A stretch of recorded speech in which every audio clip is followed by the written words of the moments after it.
The honorable members of Fijian Judiciary who are here with us today, the acting director, deputy directors, and the executives of the Office of the Director of Public Prosecutions, the colleagues in law and justice, and distinguished guests, both from within and from abroad, who are here to share your knowledge and expertise in the coming days. First, I thank Nancy, the acting DPP, for your most generous citations. I am delighted and honored to accept your kind invitation to be your guest at this, your 2025 annual conference. I begin also by acknowledging the traditional owners and custodians of the land on which we are assembled here today.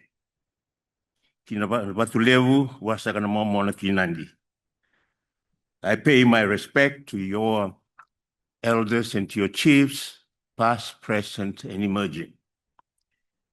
We acknowledge the stories, the traditions, and the living culture of the Itaukei Niwanoanandi. And we thank you for the opportunity to gather here today.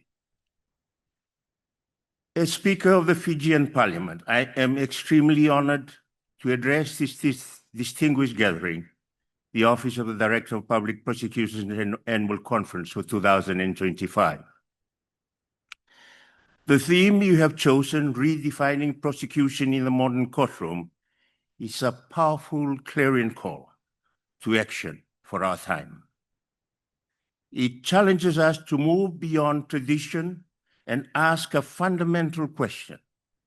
What does it mean to be a prosecutor when crime has gone digital? When guilt crosses the border in an instant, and when the new threats like climate change demand legal accountability. Before we delve into the important theme, allow me to place it within the broad context of recent dialogues I've had the honor to address in recent weeks.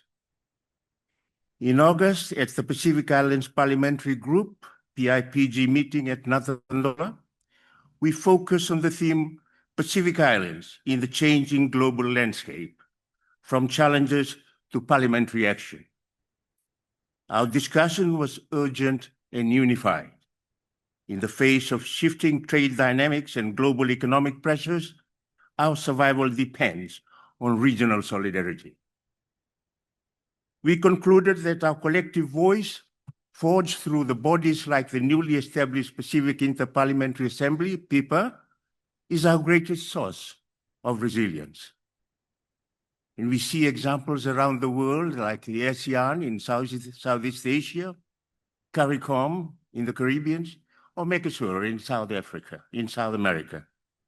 They share rules, coordinate policies, and stand together in international forums, and are much more integrated than our Pacific Island Forum. So we, the parliaments of the region under the new umbrella PIPA, stand ready to contribute through our collective voice to regional governance on any issues that affects the lives of our people, and are committed to work together to strengthen the legislative framework that will bind us into a stronger unit. Then 2 weeks ago, from this very same podium, I shared my thoughts with the members of the Fiji Law Society and the Pacifica Lawyers Collective at their joint conference on the theme, Embracing Change, the Future of Law in the Pacific. My address emphasized the critical importance of the need for the countries of the region to harmonize their laws and legislative frameworks to ensure that we act as a unified force together in strengthening our position to confront challenges together whilst defending our shared interests. Today, at this conference, I would say that we are taking a decisive step towards the operational imperative. We focus on the sharp end of the justice system, the criminal law, which protects the security of the individual and ultimately the survival of our society. And we focus on you, the prosecutors, who stand as its guardians. As prosecutors, you occupy a vital position in our legal system. You are not just merely advocates, you are the custodians of justice. You navigate the delicate balance between safeguarding the rights of the accused and upholding the collective interests of society. Your work ensures that the rule of law is not just preserved, but is continually strengthened. The evolution of prosecutorial practice transcends the boundaries of legal reform. It is a matter of institutional stewardship. It demands coordinated engagement from lawmakers, public institutions, and civil society to cultivate a justice system that is adaptive, robust, and rooted in public confidence. The recently launched roadmap for the reform of Fiji's law and justice sector, 2015 to 2029, available initiative of the Ministry of Justice, with the assistance of our development partners, provides our shared blueprint for this transformation. As we open this conversation, I'm hoping that it will spark courageous ideas and shape a forward-looking vision for justice that meets the demands of our time. So, what does this redefinition look like in practice? It requires a strategic enhancement in some key areas, and I highlight just 4 of them. First, mastering the digital frontier. You must become experts in a domain where evidence is digital, crimes are virtual, and the trail is encrypted. This means going beyond the foundational Cybercrime Act of 2021 to confront AI-driven crimes, deepfake fraud, and complex crypto asset flows. The modern prosecutor must be as fluent in the language of digital forensics as in the rules of evidence.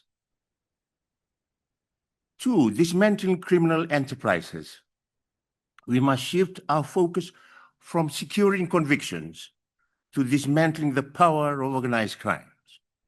This demands the effective use of tools like the unexplained wealth orders, or UWOs, to strip criminals of their illicit gains, hitting them where it hurts most, their wallets.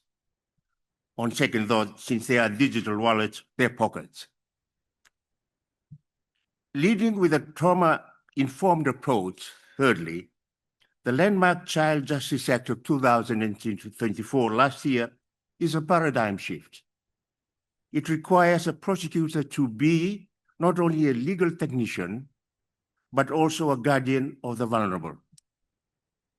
The modern courtroom must be a place where the voices of children and victims are protected, not re-traumatized. But this approach should be all-embracing and built into all our other new laws, cognizant of the victims and survivors of any traumas, including the coups and political upheavals of our recent history. But perhaps the most profound redefinition will come from addressing a threat that was, until recently, on the periphery of criminal law: climate change. The landmark July 2025 International Court of Justice advisory opinion has irrevocably changed the legal landscape. It has lifted the 1.5 degrees centigrade target from a political aspiration to a legal benchmark, clarifying state obligations to act with due diligence. For you as prosecutors, this is no longer a diplomatic issue. It has direct implications for your work under Fiji's Climate Change Act of 2021. We are entering an era where corporate boards and directors have a heightened duty to incorporate climate risks into their governance. Failure to exercise this due diligence, leading to severe environmental damage, could foreseeably become a matter for enforcement and liability. This is a new frontier of accountability, and the ODPP must be prepared. But let me indulge in some self-serving analogy first. If you, as prosecutors, are the engine driving the search for truth, then Parliament, which I represent, is the engineer responsible for building and maintaining the track on which your engine runs. You may, and rightly so, wonder why I'm bringing the role of the Fijian Parliament into our discourse today. The answer surely lies in the intrinsic connection between legislative oversight and the integrity of our justice system. Parliament is not merely a law-making body, it is a guardian of democratic accountability. By participating in the ODPP annual conference, we affirm the prosecutorial reform and judicial innovation must be supported by robust legislative frameworks and transparent governance. The collaboration ensures that justice is not only delivered in the courtrooms, but is upheld in the institutions that shape our national conscience. The pursuit of justice is a foundational pillar of our legal system. As a nation rich in cultural heritage and traditions, we now find ourselves charting a course through increasingly complex global landscape, one shaped by digital transformation, transnational challenges, and the pressing realities of climate change. I believe we all agree that the mandate before us is unmistakable: to reimagine prosecution, not as a contest of convictions, but as a principled pursuit of justice for every Fijian. This means shifting from a win-at-all-cost mentality to a justice-first ethos, one that prioritizes fairness, healing, and accountability. Both you and I, at this critical juncture of our political transition, owe it to our people. And central to this transformation is the integration of progressive legislation to lead. Legislation such as the Child Justice Act of last year, 2024, which calls for trauma-informed, rehabilitative, and victim-centered approach, especially for vulnerable witnesses whose voices must be protected, not re-traumatized. Other initiatives that are all embracing to our people, traumatized, as I have said before, by national disasters, coups, and political evils of the last 40 years must come to the fore. Complementary to these initiatives is the sharpening of prosecutorial expertise and skills in emerging domains such as cybercrime, serious fraud, and money laundering. Today's criminal networks operate across borders, demanding prosecutors who can trace digital footprints and decode complex financial webs.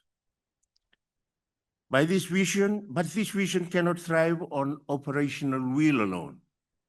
It requires the bold legislative stewardship of Parliament.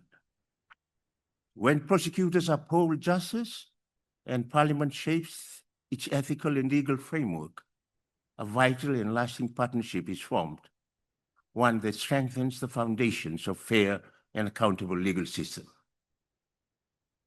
Beyond making legislation, Parliament serves as a vigilant guardian of justice through its standing committees, whereby they review legal reforms, evaluate institutional performance, and ensure that our justice system remains transparent, equitable, and responsive to the needs of our people. As many of you know, the Fijian Parliament has been at the forefront of digital transformation in the Pacific region. Through the establishment of the Pacific Regional Hub for Digital Transformation and Innovation, our Parliament has taken the lead role and the responsibility of driving innovation and digital reform across our Pacific parliaments. Under this initiative, we are gradually introducing AI-powered transcription tools, increasing the cloud storage of documents, encouraging our MPs to use the online tools, and so on. These efforts are aimed at building a stronger, smarter, and more connected parliament. Our e-Parliament initiative has been instrumental in reshaping how governance operates in the digital age. By harnessing technology, we are streamlining legislative workflows, minimizing dependence on paper-based systems, and fostering greater transparency and civic participation. This digital transformation, in my view, is not merely administrative, it is a democratic imperative. This digital shift in parliamentary governance directly aligns, I also suggest, with the ODPP conference theme by exemplifying how technology can modernize justice delivery, enhance institutional accountability, and redefine prosecution within a transparent, citizen-centered framework. The future of prosecution in Fiji, without a doubt, hinges on modernization, capacity building, and the ability to confront increasingly sophisticated forms of crime, particularly those that transcend borders and exploit technological vulnerabilities. Whilst recent legislation milestones, such as the enactment of Cybercrime Act of 2021 and the Child Justice Act of 2024, and amendments to the Criminal Procedure Act mark significant progress, critical gaps remain. These include deficiencies in addressing financial crime, digital evidence, and systematic inefficiencies within the judicial process. One of the most pressing legislative priorities is the establishment of a comprehensive data processing and privacy law. Although elements of data governance exist within the Information Act of 2018 and the Cybercrime Act of 2021, Fiji still lacks a unified framework that clearly defines how personal data is collected, stored, processed, and safeguarded, both by the public institutions and private entities. Such a law is essential not only for protecting individual rights, but for enabling secure and lawful digital commerce across borders.